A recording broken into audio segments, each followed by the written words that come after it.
Bhojpuri superstar Manoj Tiwari अब भले ही राजनीति का नया नाम बन चुके हैं, मगर इसके बावजूद भोजपुरी फिल्मों में किए गए अपने काम के लिए आज भी इनकी चर्चाएं होती रहती हैं। चाहे गीत हो या फिर फिल्में, मनोज को आज भी भोजपुरी सिनेमा को देश भर में लोकप्रिय करने के लिए जाना जाता है। मनोज तिवारी का आधार सिनेमा ही रहा है। इसके बाद से वह एक पॉलिटिशियन बने। मनोज तिवारी की फिल्में और गाने सिर्फ उन्हीं के नहीं बल्कि पूरे भोजपुरी सिनेमा की विरासत है। मनोज ने भोजपुरी फिल्मों में बॉलीवुड के सितारे के साथ भी काम किया।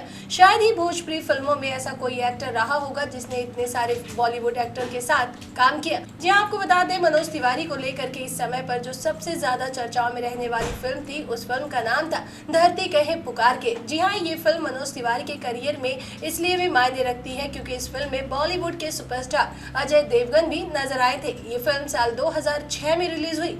ये फिल्म बॉक्स ऑफिस पर सुपर डुपर हिट साबित हुई थी। मनोज तिवारी इस फिल्म में अर्जुन के किरदार में थे, जो एक कॉलेज के छात्र थे और आईपीएस बनने का सपना देखा करते थे, लेकिन किस्मत को कुछ और ही मंजूर रहता है। साथ ही साथ इस फिल्म में अजय देवगन और मनोज तिवारी की केमिस्ट्री भी दर्शकों को काफी ज्यादा पसंद आई थी।